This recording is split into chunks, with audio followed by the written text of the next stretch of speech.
हम उर्दू अदब के दो ऐसे कह सकते हैं दिग्गजों की बात करने वाले हैं जिनकी आपसी रकाबत वो नोक झोंक आज भी बहुत याद की जाती है। मिर्जा गालिब और शेख इब्राहिम ज़ौक़। जी हाँ, दोनों ही बहादुर शाह जफर के दरबार से जुड़े थे और क्या कमाल के शायर थे। बिल्कुल। और हमारे पास जो जानकारी है वो कुछ लेखों से, कुछ तारीखी रिवायात से आती है जो इन दोनों के बीच की उस कश्मकश को समझने में मदद करती है। तो चलिए जरा देखते हैं इसे। बिल्कुल। और ये समझना जरूरी है कि ये सिर्फ दो लोगों की आपस की बात नहीं थी। ये उस दौर के मतलब अदबी माहौल और दो अलग सोच की भी टक्कर थी। तो पहले थोड़ा माहौल समझ लेते हैं। ज़ौक़ का मकाम क्या था दरबार में? वो सिर्फ एक शायर तो नहीं थे। नहीं नहीं, बिल्कुल नहीं। ज़ौक़ तो बहादुर शाह जफर के उस्ताद थे। मतलब उस्ताद शाह मलिकुश शुअरा, ये बहुत बड़ा ओहदा था। दरबार में उनकी तूती बोलती थी एक तरह से। अच्छा, तो जाहिर है उनका रुतबा बहुत ऊंचा था। बहुत ज्यादा। और इसी वजह से गालिब जैसे ज़हीन और यकीनन बहुत काबिल शायर को भी दरबार में अपनी वो जगह बनाने के लिए काफी मशक्कत करनी पड़ी। हाँ, क्योंकि गालिब तो खुद को शायद ज़ौक़ से कम नहीं समझते होंगे। जाहिर है, लेकिन ज़ौक़ की पकड़ मजबूत थी। और एक बात और, कहते हैं कि ज़ौक़ और गालिब का जो अंदाज था ना, वो फारसी वाला, थोड़ा मुश्किल, वो पसंद नहीं था। अच्छा। उन्हें लगता था कि ये बेवजह पेचीदा है। हाँ। कुछ ऐसा ही उनको लगता था, शायरी सीधी सादी होनी चाहिए जो आसानी से समझ आए। गालिब की शायरी में उन्हें वो बात नहीं लगती थी, शायद बनावटीपन लगता हो।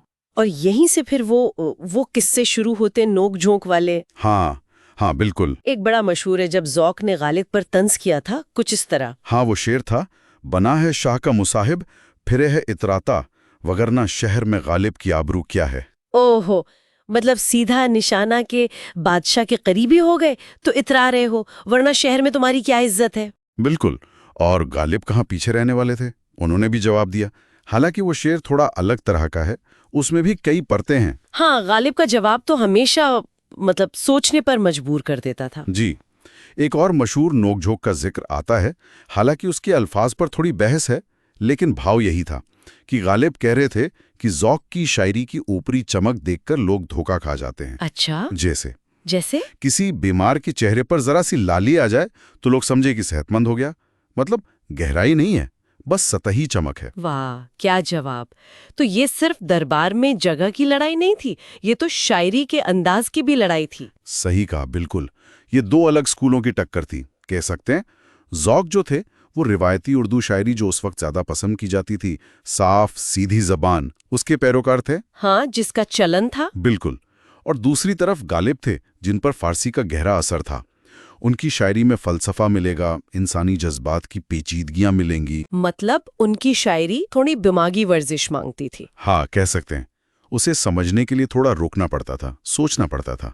शायद यही चीज दरबार के मिजाज से उतनी मेल नहीं खाती थी उस वक्त। तो ज़ौक़ ज्यादा पॉपुलर थे अपने वक्त में। हाँ, दरबार के लिहाज से और आम महफिलों के लिहाज से शायद। हाँ, गालिब की कद्र, वो सही पहचान शायद बाद में ज्यादा हुई। फिर 1854 में ज़ौक़ का इंतकाल हो गया। जी। और उसके बाद गालिब को आखिरकार वो मुकाम मिला दरबार में। जी। उस्ताद शाह का। हाँ, आखिरकार। और देखिए, किस्मत की बात या शायद बड़प्पन कहिए गालिब का, कि इतनी रकाबत और कड़वाहट के किस्सों के बावजूद उन्होंने बाद में अपने खतों में ज़ौक़ को एक अजीम शायर कहा। अच्छा, ये तो बड़ी बात है। हाँ, ये दिखाता है कि फन की कद्र शायद दिल में कहीं ना कहीं थी। रकाबत अपनी जगह, हुनर अपनी जगह। हो सकता है ये रकाबत ज्यादा फन्नी थी, जाति कम।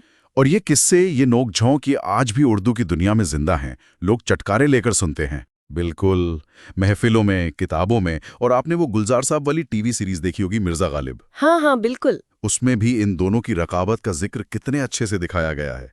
तो ये चीजें लोगों के जहन में ताज़ा हैं। सही बात है। ये दिखाता है कि ये सिर्फ दो शायरों की आपसी खींचतान नहीं थी, ये उर्दू अदब की तारीख का एक बहुत दिलचस्प हिस्सा है। और शायद कहीं ना कहीं इस रकाबत ने दोनों को ही और बेहतर करने पर उकसाया हो, कौन जाने। तो ये थी मिर्जा गालिब और शेख इब्राहिम ज़ौक़ के बीच की उस मशहूर अदबी जंग की एक झलक। तंज, हाजिर जवाबी और दो बिल्कुल अलग अंदाजों का टकराव। बिल्कुल। ये हमें सोचने पर मजबूर करती है कि कैसे दो अलग अलग मिजाज के फनकार एक ही जमीन, एक ही वक्त में अपनी अपनी छाप छोड़ रहे थे। और उनकी ये टक्कर भी उर्दू शायरी के लिए एक यादगार चीज बन गई। हाँ, यादगार तो है ही।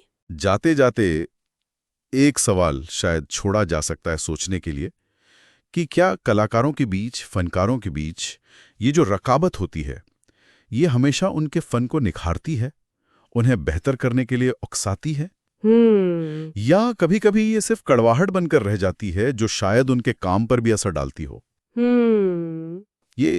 ये सोचने वाली बात है।